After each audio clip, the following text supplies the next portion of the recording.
Let's pray. Father, I thank you for this day, and I thank you for this community of faith. I thank you for all of those women and men who have gone before us and who laid a remarkable foundation for us. I thank you for all that we have inherited unto this day as our faith story and as a vision for ministry in this community and beyond. And I thank you for those places where your Holy Spirit is stirring us up, where it is doing a work in our hearts and our minds to do something new.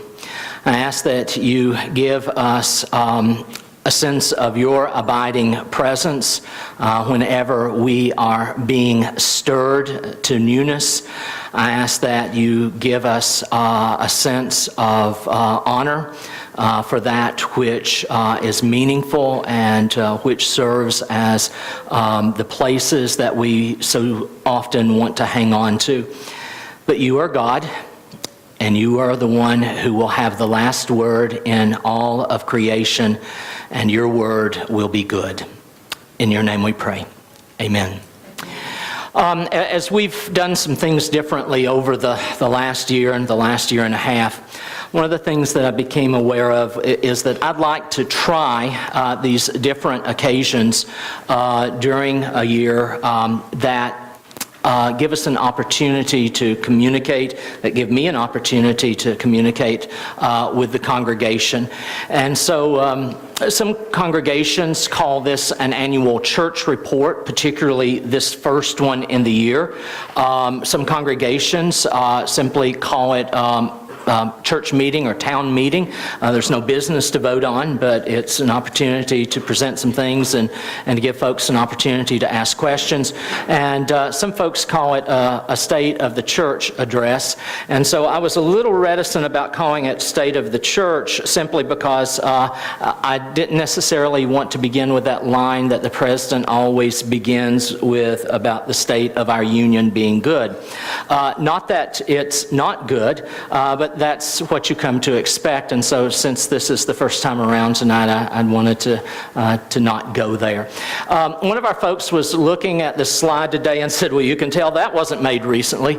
And what they meant by that is it's not the time for flowers outside. But that's who we are. I mean, we're First Broad Street, and we are on Church Circle, and we are the church at the heart of the city. And as Clark Jenkins was known to say, we are the church at the heart of the city with the city at heart. So in order to get into this tonight, I want us to just start at the basics. I want us to be mindful of who we are. Now, in my estimation, there's been some pretty significant gatherings of leadership here at First Broad Street over the last year and a half to 2 years. One of those gatherings occurred in April of 2011. It was my first retreat with the Church Leadership Council, with the CLC. And that was a time when, wow, we looked at some statistics, we looked at trends in this congregation's life, and we walked away from that CLC that weekend knowing that we needed to hear from the congregation, but also knowing that we probably had some new paths that we seriously needed to consider going down. So over the year 2011 and actually into 2012, there were any number of those listening sessions. And the listening sessions were ones that were conducted by CLC members, and some of them may have occurred in your Sunday school room. There were a number that occurred in places that were times that were other than Sunday morning, and a number of folks showed up. Interesting thing was those were highly publicized, and the percentage of the congregation that actually came out was relatively small for something as significant as that was. And so over the year 2011, we did a good deal deal of listening. And part of what we listened to your response primarily to three questions. One of those questions that we listened to is, what brought you to First Broad Street? The other one was, what keeps you at First Broad Street? And the third one was some variation on, what do we need to be doing differently? What do we need to be doing that we're not doing? Or maybe, what do we need to change? And as we listened over that year's time, your responses were brought together. They were synthesized into key, what we've called vision statements, and those vision statements actually became marching orders. So I said that the first key meeting that occurred here at First Broad Street during my time was that CLC meeting that took place in April of 2011. The second key meeting that took place is the one that happened in April of 2012, because it was then that we adopted a new mission statement as a CLC, and it was then that we started down this path of our vision statements and what are our vision priorities in the coming year. Another significant meeting that was not a CLC meeting, but it was a meeting that was open to anyone who wanted to come, was April the 6th, or not April, but August the 6th, when all of our action teams reported out. And it was an amazing meeting that night. One of our folk who has been a leader in this church said we could have spent thousands of dollars on consultants and not gotten the quality of information that we got here tonight. And it was a remarkable evening of vision priorities being brought forth. And then I would say that the other significant time was last Saturday, because last Saturday is when your new CLC, your Church Leadership Council, met for the first time. We convened at 9 o'clock that morning, and we ended shortly before 4 o'clock on Saturday afternoon. And that was a time for us trying to get our sea legs in under us and making sure that we were properly educated, properly trained for our roles ahead.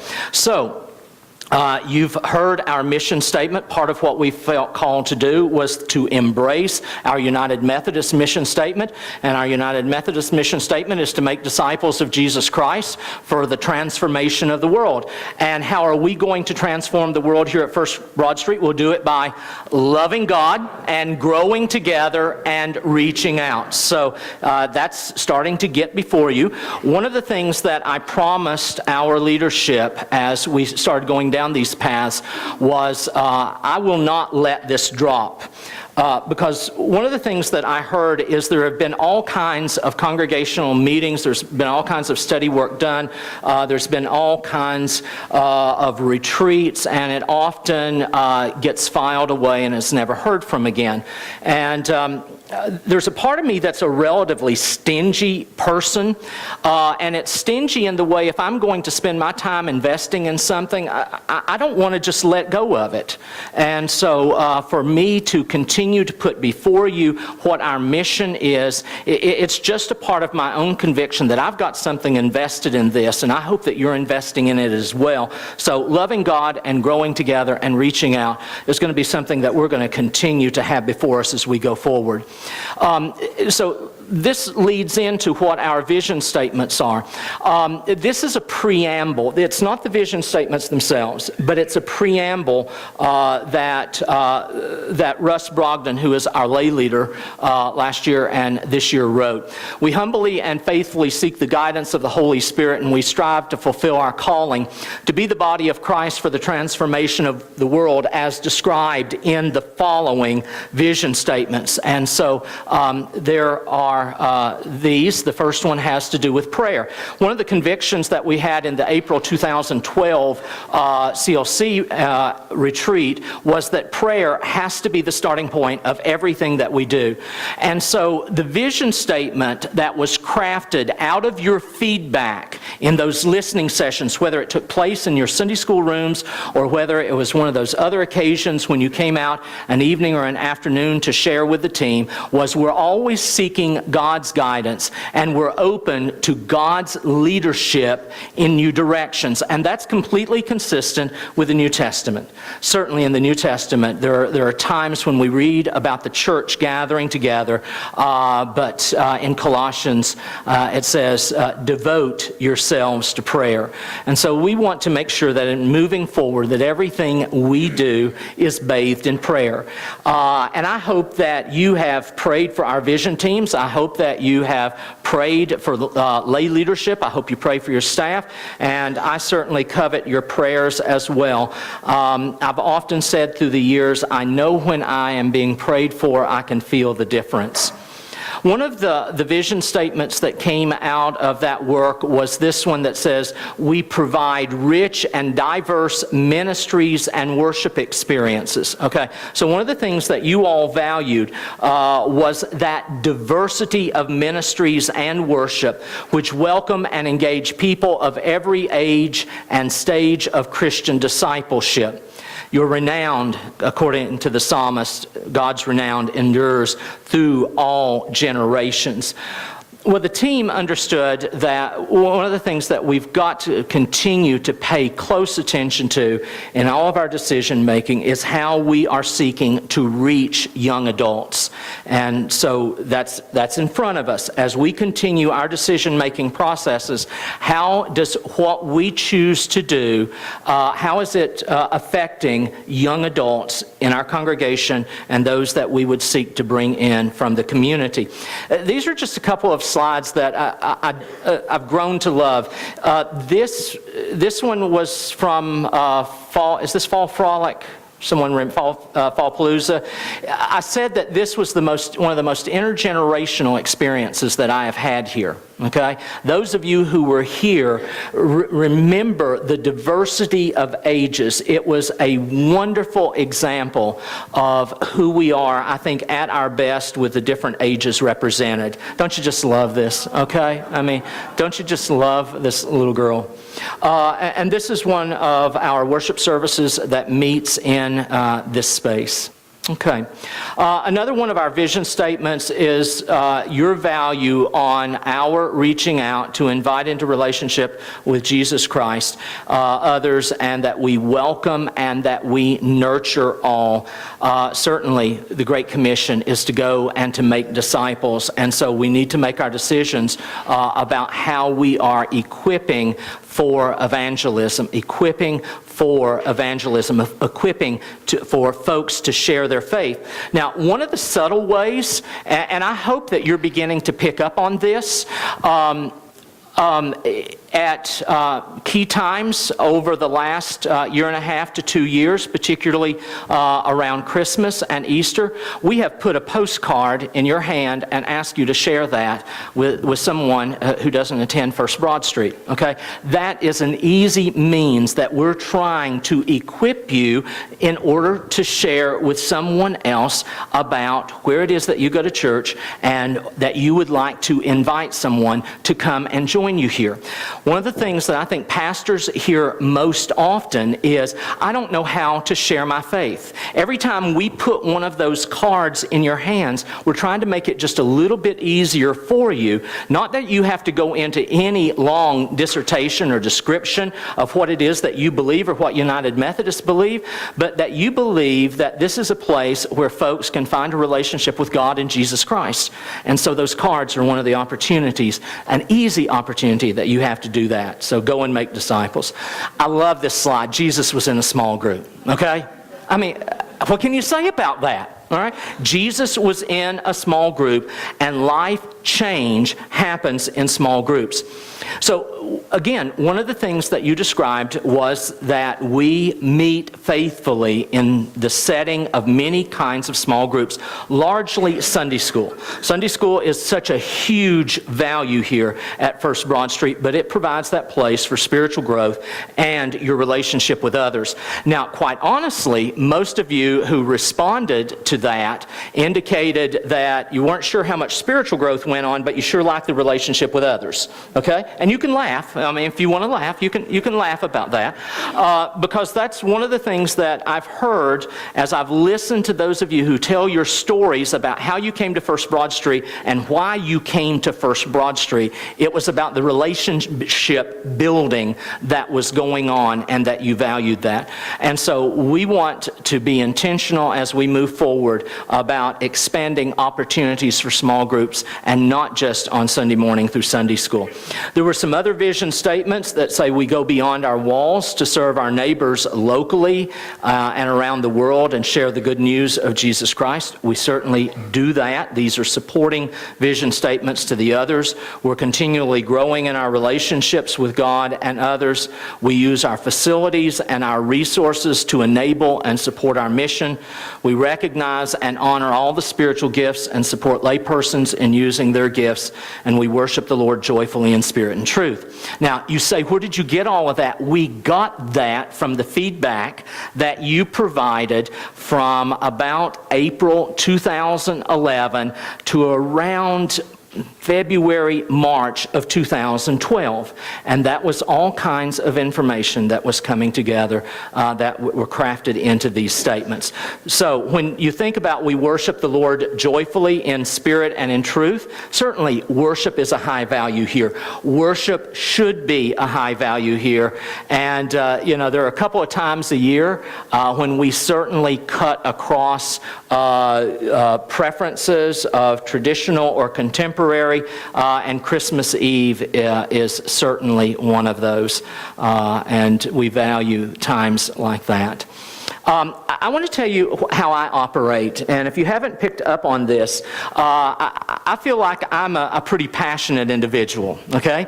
And so I believe that it's out of our passion that folk more easily communicate. So I want to be a passionate, contagious follower of Jesus Christ. What is it that I've said? You can't infect anyone if you're not contagious, okay? So if you're going to infect someone, and I know we're all concerned about shaking hands right now because we're going to infect someone with the flu. We're going to catch something. Oh, that we would be that concerned about catching the good news of Jesus Christ and sharing it with someone else. If I could hear that much passion as I have heard about the flu over the last 2 Sundays, we would fill every one of our worship services every Sunday morning, okay? Do you get that? You see how that could work? Okay, don't need to say anything more then. So what I want you to be then is a community of passionate, contagious Christ followers who are helping people find their way back to God. How did we do in 2012? So I've broken this part of the presentation up into these 3 parts of our mission of loving God and growing together and reaching out. The number of members at end of the year is 2,311. And I'll be honest enough to tell you that that was a net loss of 64. But you do know that we had 55 member deaths this year, don't you? That was almost twice as many as any other of our sister churches similar in size to us. That astounded me because I still meet with a group on a monthly basis of our sister churches that are similar in size and similar in being town or city churches, and we were pretty much twice the number of deaths of any of those. Our worship attendance average was 830. Our traditional attendance was 565. Our contemporary attendance was 237. I think that contemporary is about 29.5% of the total worship attendance. Now, you'll say, Mickey, that doesn't add up, and you're right, it doesn't add up, because the traditional and the contemporary, you would have to also factor in our Father's Place. We get to add that worship service into our total worship attendance, and it also doesn't include the Christmas Eve service that we're also allowed to factor in, and then that gets you up to 8:30. So in loving God, this worship is one of those key places of our community life together, and that's how we did there. Giving is one of the ways that we show our love to God. And so if you haven't picked up on this, not only do I want to be a passionate worshiper, but I also want to be a passionate giver. I want to be a generous giver. And Joy and I have sought to do that. I married a Baptist, for goodness sake. They tithe, or at least they wouldn't tell you if they didn't. So I was raised to tithe. I went AWOL for a while when I got myself into too much debt, and then Joy and I got married, worked that out, and we haven't turned back from tithing since that happened. So our pledges this year, we actually received more than the amount that was pledged. That is a good thing. Our plate offering, we received more in the plate than what we had budgeted for, and our actual expenses, well, we spent more than what we budgeted for. We had a good year, and we finished the year in the black. Okay? So what you need to know is we finished the year in the black. That is a good thing. All right? Some of us were kind of worried about that going into December. But December is a remarkable giving month here. The extravagant generosity campaign had good results this year. Okay? So folks were very responsible to the extravagant generosity campaign. I know that there, and I know I don't hear everything. I'm not that naive. But I do hear that folks just say, I wish we wouldn't talk about money so much. And I hear you, but my goodness, if you had Jesus here, you'd get 10 sermons instead of 4, okay? So, at least 1 out of 5 of Jesus' sayings have to do with stewardship, because Jesus understood that there is nothing that quite defines us as spiritual people as how we view resources, how we view our stewardship, and how we use that. So, folks, I believe that it's important that we continue to do stewardship education each year. When I came here and met with our planned giving committee for the first time, I was prepared for that meeting. But one of the things I said to them is that the biggest surprise, and I guess that was early to mid-fall, I said, my biggest surprise since I have come to First Broad Street Church is how little endowment First Broad Street has. Everything that I had heard about First Broad Street and its generosity would have led me to believe, and this is what I said to the committee, I said, I would not have been surprised if I had walked in here and found that there was $2 million in endowment. I would not have been surprised if I had found that there was $20 million in endowment. We have $604,000 in permanent endowment. For a church at this place in its life cycle, that's pretty small, okay? That is nowhere near where we need to be. So I hope that as you do your estate planning, that you will consider that a tithe of your estate, at least a tithe, comes to First Broad Street Church. And I hope you'll pray about that. And there are some of the attorneys in the congregation who know how to help write that part into your will. And we have been blessed this year because it wasn't anywhere near $604,000 on January 1 of 2012. Okay? And it's because some of our attorneys in the congregation helped folks to make some really good choices of estates that we have received this year. And so the permanent endowment gives us a little bit of investment income that we can do some things from, and there can also be, depending upon the terms of the will, there can be distributions. So the fact that we have new carpet in here since December is one of the things that one of the estates has been able to provide for us. And there's going to be new chairs in here. And I'm absolutely convinced that when the new chairs come in here, it's going to change the whole dynamic of our contemporary worship service to another level. And so that's happening through permanent endowment. The Reed Brogdon Ministry endowment, that's there to pay for our summer ministry interns. One of our congregation felt like that this was a good way of equipping young folk for ministry, and so that particular one only serves to fund the ministry interns, not mission interns, but the ministry interns that we have during the summer. Growing together.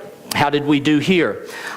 Disciples engaged in growing in their faith, and so obviously there's some folks that get counted multiple times here, but in all the different offerings, there's over 1,700 involved in different small group opportunities. Sunday school attendance, interesting thing about Sunday school, it's the same Sunday school attendance year in 2012 as it was 2011. 555, did not change one number. Interesting. Now, we've obviously got a bunch of folk that don't come to worship that go to Sunday school. And I'm smart enough to know that as well. It's hard to track small groups in this church because we don't know about your reunion groups or some of the more informal groups that get together for faith development, but there's about 74 of those. Reaching out, disciples making new disciples. We had 26 professions of faith. In 2012, we had 17 baptisms. Disciples engaged in missions. There were 579 folk who were involved either in a mission trip or in one of our areas of service through our different serve ministries. Disciples gave to mission some $330,000 this last year, and this is in addition to our budget. This does include Faith Promise. Faith Promise is in here, but some of the other mission work. And if you were to consider that the lion's share of our conference apportionments can be considered as mission giving, you can add $240,000 to that. And when you consider that our child care center is a reaching ministry, it reaches out, that's another $500,000, and you're well over $1 million that we invest in reaching out either in this community or around the world. This is a slide from college mission trip this year, and Min Young is really getting into hammering, okay? So this is from this year's college mission trip. Another one from college mission trip. Okay. Y'all remember, I think it was back in October when I asked y'all to do a survey? And many of you did it online. In fact, I think there were 283 folk who went online, and some of you tried, and for one reason or another, we were having difficulty with it. You went online and you completed a survey for us. And I've never shared those results with you, partly because, as one of our staff people says, we just kind of find ourselves moving from one thing to the next and often not finishing well. And so this is one of those places where we didn't finish well. This gave us some good information, but I failed to make the time to put that out there to you. So if you went online and you completed that survey, what that survey was looking for was a congregation's readiness for multiplying its ministries. Now, there was a time in America when the fastest growing church in America was the Methodist Church. There was the time in America, arguably, that if there was a state church where leadership in our government was a member of that church, it was the Methodist Episcopal Church in America.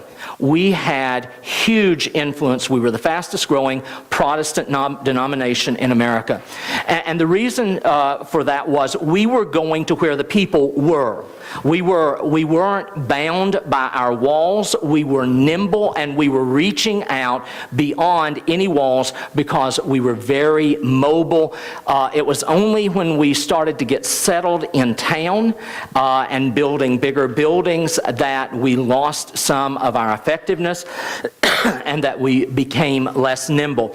So your responses to the questions that were set forth in that online survey revealed 4 different drivers of where we are as a congregation in our readiness to reach out and to go to new places to start new communities of faith, okay? Whether it's in downtown or whether it's out in some of the suburbs or in one of the apartment complexes or something. And this, I don't think this surprised anyone, our highest value here at First Broad Street was spiritual intensity. Okay, that didn't surprise me, and I'm grateful for that. First Broad Street is on fire in its love for God, but there's also some hesitation to go the full mile. I didn't write this, okay? This was written by the consultant who received this information. It's well worth exploring what's limiting you in the area of spiritual intensity. You are so close to having the fuel necessary to multiplying your impact. That is, in going out and starting something new. Another one of our the drivers is missional alignment, and this one is a little less strong than spiritual intensity. It says that many folks at your church have a good sense of where God's calling you to go, but others are not aligned with your point of view. There's seldom enough personal or financial resources to run in many directions at one time, and so now's when and that's why we are talking about what our priorities are. Cultural openness, this was our lowest one. Kind of surprised by that, but this was our lowest response. On one hand, many in the church want to reach diverse people, but many in the church still have great apprehension about what this might mean in terms of changing the face of First Broad Street. Okay? The reality is the face of First Broad Street is going to change anyway. It's going to change anyway simply as the demographics of Kingsport continue to change. Then the fourth one is dynamic relationships. Your church has seen some amazing relationships and friendships over the years. However, the DNA of these relationships is not currently indicative of the church as a whole. You have some work to do in relating effectively to folks who are different from the majority of the members. And this ties back in with the cultural openness piece, okay? And so how much can we open ourselves up to reach those who are our nearest neighbors that are not presently being reached? Okay, that's the feedback from the questions that you answered online that gives us that information. So where are we going in 2013? And 2013, this begins this new CLC, and I hope that you have picked up or begun to assimilate some of the information regarding this. While we were working on these vision action teams that I mentioned earlier, there was also an action team that was called Governance for Fruitfulness. How do we govern ourselves in order to enable these action items to come to fruition? How do we order our life together to be the most nimble we can be for decision making? The first action team update from all 5 of those areas occurred on May the 30th. There was another action team update that was presented on June the 27th. There was still another one. This is the big gathering that I mentioned on August the 6th. We had a lot of people who came out that night.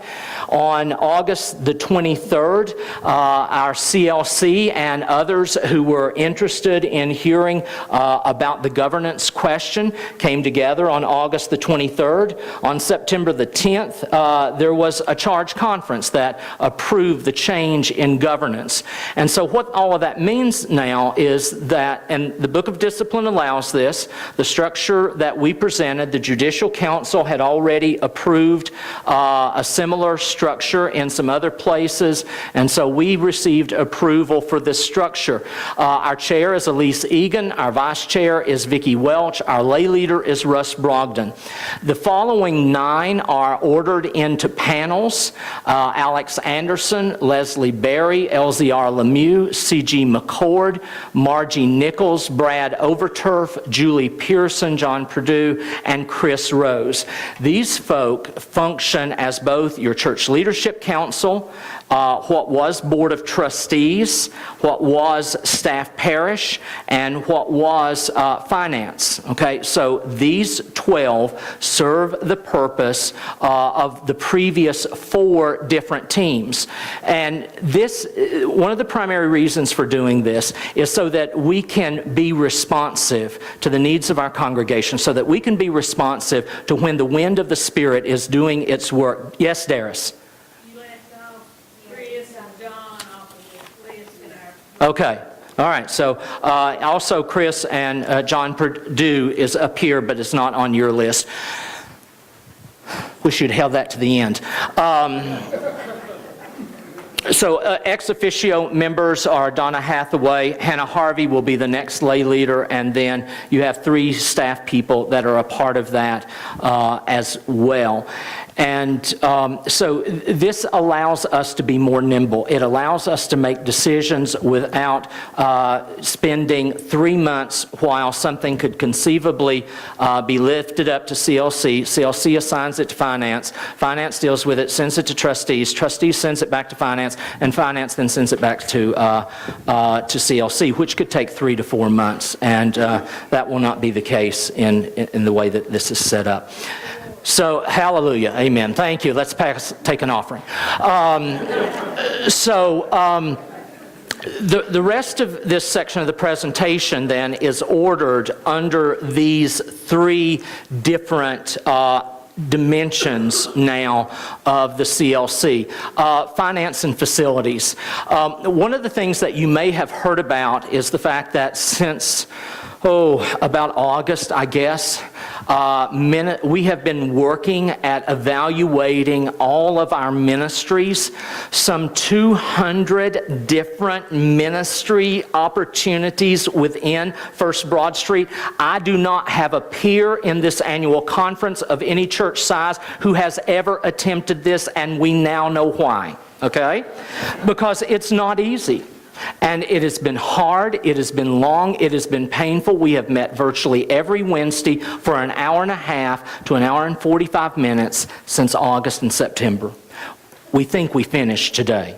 Okay? So what we were seeking to do is to look at how are our ministries fulfilling their missional purpose. And if we have to make hard decisions about budget development, if they're not fulfilling their goals, then do they receive budgeted funds if they request it? So that's a part of this. We have not approved a budget yet for 2013, and the reason we haven't done that is because we hadn't finished all the ministry alignments. So today we had a really good look at this, and we hope that in February then we will be able to approve and share with you as the congregation a budget for 2013. under finance and facilities, improvements in this space. I mentioned the new carpet. There's a new stage that is coming for this area, and new chairs have been ordered. And again, the funding has been provided through bequest, directed by planned giving and the Church Leadership Council. Finance and facilities, you're going to be hearing more about this, that we're going to engage in a facilities restoration and debt retirement campaign. Our goal is $1.7 million over the next 2 years. This has started last year. Actually, it even started in 2011 with the trustees. They continued to work on that list into 2012. Both trustees and finance, before we consolidated into the new CLC, gave their approval to this. The CLC from 2012 is the one that approved our moving forward with this. Again, the goal is $1.7 million, and you have there in your hard copy the things that this is going to. Okay, these are the different dimensions. I'm not going to read all of these, but these are some of the different dimensions of where the money's going to go. Let me answer, or go ahead and, whether it's answering or saying it, there was some angst about whether this campaign was going to provide for video projection technology in the sanctuary. Let me say it one time, it does not. Okay? Some folks have gotten very antsy about that. It is not in this project. So if you've heard that it was and you were planning on not giving because there was going to be screens in the sanctuary, you can get over that now, okay? Because it's not in there. All right? So I just wanted to state the truth about this at this point. So we're going to have a church conference on March the 6th. It's going to follow our Wednesday night. You're going to be introduced to this campaign. It's called Foundations for the Future. We are not paying consultants from the outside to come in.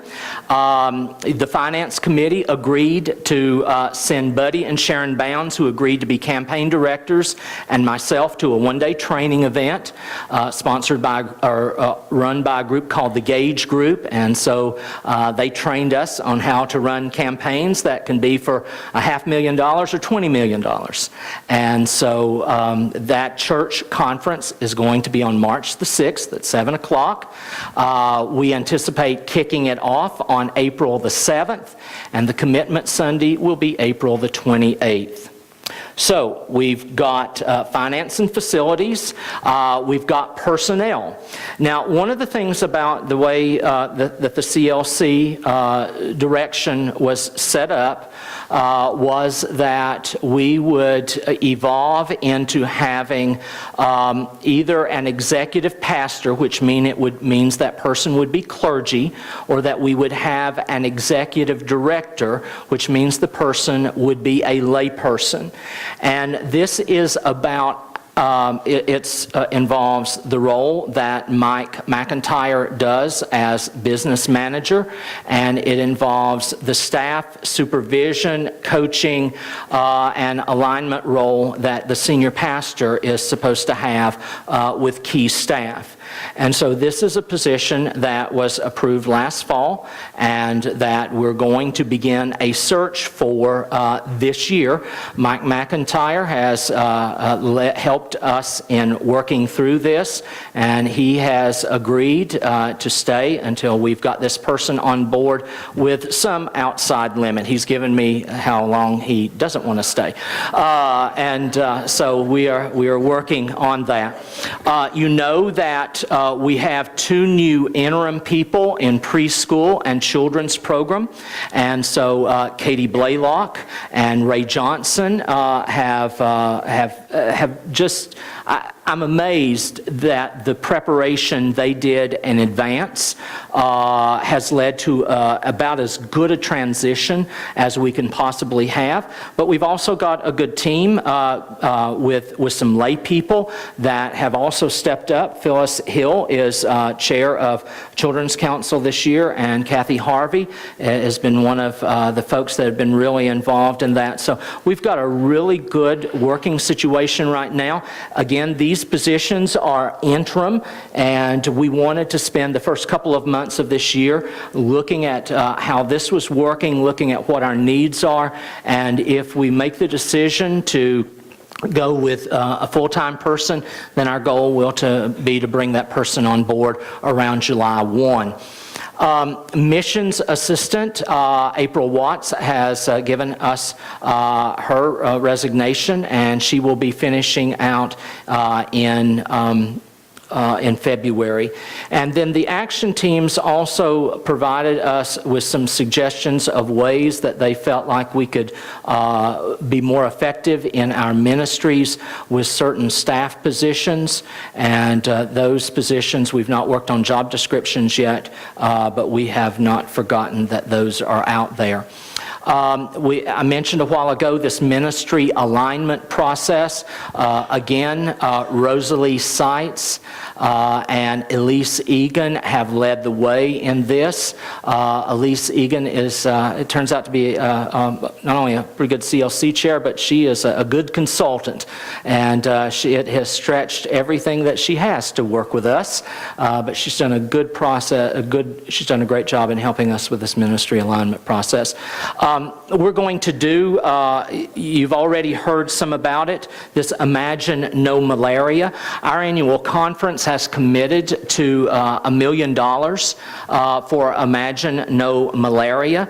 And so our goal is a minimum of $10 per member of First Broad Street Church. And our goal is $23,000. You will be hearing much about that during the month of February. Our youth have decided they wanted to lead the way in this, and they are to be commended that our youth want to take the leadership on this. Ash Wednesday really isn't far away. I think that's the 12th of February, and Teach Us to Pray is going to be is going to be the focus of the Lenten Sermon Series. And one of the reasons for doing that was a recommendation from the Prayer to Vision team that we would both do a study series and a preaching series this year on prayer, and Will Lauterbach and I will be doing the preaching in that series. Our mission celebration is coming up March 15th through the 17th, and Charles Kiker is coming from Christ Church in Hickory, North Carolina. Charles has been at that church for quite a few years now. He and I were overlapping in seminary, and his ministry is one that definitely helps people to see folks that other people don't see. And so there's no doubt an evangelistic component, but there's a very strong missional component, and it's that missional component that leads us to bring him here for our mission celebration. Ministries that I would further lift up would be communications. I know that some of you may not enjoy the once-a-month newsletter, as you may have the weekly spires. We did this in order to produce a singular, better product that we could use both in-house and out of the walls to communicate with folk. We hope that you find it to be a more appealing piece.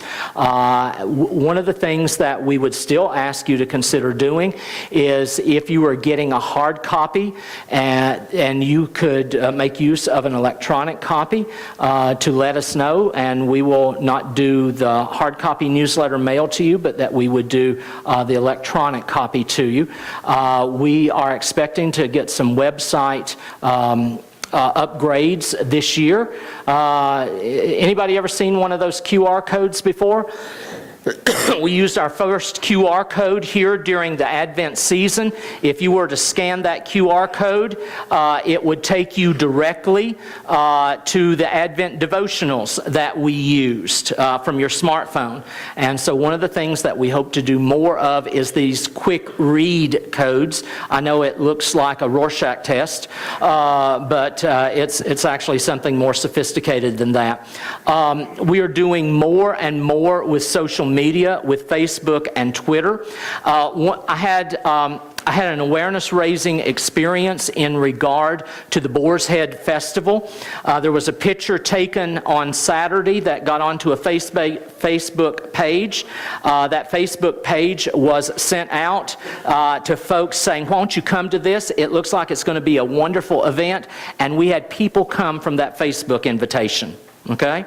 So that's a new learning to me of how we are inviting folk. Okay?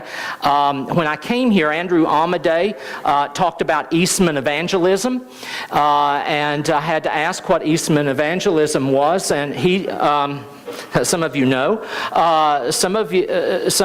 He described it as a time in this congregation's life cycle when Eastman was growing, and as new folks came on board at Eastman, they were highly encouraged to come to First Broad Street, and they knew the value of that encouragement and did. And so I don't hear much about Eastman evangelism going on anymore. And if it's not going on anymore, then we've got to do something else, don't we? We've got to do something else anyway. All right? We've got to do something else anyway. I know that we're really past time, but I'm going to ask your indulgence for a little while longer. Let's just go to the DVD, okay? Let me set this up. One of the ministries that we are a part of, that we support, is Interfaith Hospitality Network. And so during one of Will's sermons at Christmas, he made reference to the ministry that goes on here through Interfaith Hospitality Network. And a woman came up to him who is an interfaith client and just sobbing, because she wanted to express appreciation for how much First Broad Street has come to mean to her through what you do through Interfaith. Will, just a little bit about yourself. My name is April Wilson, and I'm 34 years old, and I'm originally from Oregon, and I'm a client of Interfaith Hospitality Network. I have been since October the 19th. So I've been here for a little while. Okay. I found myself in a tough situation, and somebody told me that Interfaith can help you get back on your feet. And so I came here, and I met with Joanne and Tim and everybody that works here, and they kind of just gave us a little bit of hope. So what's some of the services that Interfaith provides for you that you're taking advantage of? Well, they take my son back and forth to school, so he hasn't had to change schools again, which has been really good. They take me back and forth to work. Wow. So it's a lot of transportation, and a lot of just like moral support, trying to let you know that you're not alone. And there's people that do care. So you've experienced that caring in some different ways, and one of the ways that you've experienced it is through the churches in this area. Oh yeah, everything's been so awesome. I mean, First Broad Street's it's meant a lot to me. I've found a lot of comfort there, met a lot of nice people there, but I mean, all the churches have been really good, especially the food. I'm glad. And the desserts. Yeah, I'm glad. Well, I know that obviously Interfaith, we provide lodging at night, but you've also worshiped with us at First Broad Street. Yeah, Will made me cry before Christmas, and with his homeless sermon, yeah, it really kind of caught me. Because he was, there's the lady, and she's reading to her little boy, and I'm like, not, a family with 3 children, but it was like it was me and my son.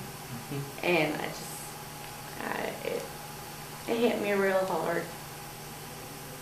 I know that you've met some of the folks from First Broad Street. Yeah. And Gail Pressler, I think, has been one of those. Yeah, she's my buddy. She's your buddy? She's my buddy.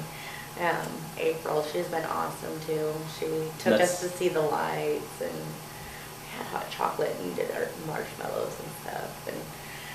And my son was like, he loved it. He was like, oh, I'm so cold the whole ride. And he had like this ski mask on. And I said, well, it's too bad we don't have any sunglasses. And he says, I have some in my pocket. And he pulls out these star-shaped sunglasses. So it was pretty funny. We had a really good time. Good. I'm glad. So you've been in IHN around 90 days now. Yeah. Which means that you've got certain things that you've got to do over those 90 days, yeah. And then you'll hopefully be moving into some other transitional housing. Yeah, I'm looking at trying to get into transitional housing right now. My GED is holding me back from doing it. I'm trying to take my Compass tomorrow so I can get into the transitional housing. And actually, about 5 minutes ago, the Kingsport Housing Authority just called me and offered me a 2-bedroom apartment at Cloud, which it's a rough place. And I would much rather live in a house, but you know what? I got options now, and I've had a nice, safe, warm place to be until I got myself to this point. I was with Safe House before I came to Interfaith because of a domestic situation, and so I'm just really happy I'm safe. So. Is there anything else about IHN that you just kind of want to lift up, or that has come to mean a lot to you? The people here, Joanne and Trina and Holly and Leah, all the social workers, man, when everything else is knocking us down and we don't know what to do, they're here. They hold us when we cry, and they just tell you, okay, well, there's something else. Let's look at this. Let's look at that. They have so much knowledge of stuff that we don't know about that comes in so handy, because, if you just don't know, you don't even know where to look. And they have so much knowledge, and, and they're there. When one idea falls down, boy, they got another one just backing it up. So their knowledge is great. It's been everything. That's great. That's great. Well, we are certainly appreciative of the opportunity to have been able to serve you, and the times that you've been at First Broad Street, and if that can continue to be a spiritual place for you, we hope that you may have seen her here at IHN. You may have seen her in worship here. If you received the Sunday paper, then you saw her on the front page of Section E. This is one of those moments in my life when I realized that I don't know how a lot of the rest of the world lives. Okay? Just standing there and talking with her, and she's just so approachable. I was amazed at her humility and her ability to be grateful for what's being done for her. So for whether you volunteer in IHN, whether you bring food, whether you give financially to support, that's one of the ministries where you're making the difference in someone's life. Okay? And that's what we're about. We're about making the difference in folks' lives. And when we can be excited about that, I told the folks in Exploring First Broad Street on Sunday, I said, I am excited to be this congregation's pastor. I want you to be excited, if you choose to join First Broad Street, about being a part of a church that is seeking to do what this congregation seeks to do. And when we are passionate and contagious about that, then we're going to inevitably help people find their way back to God. Amen.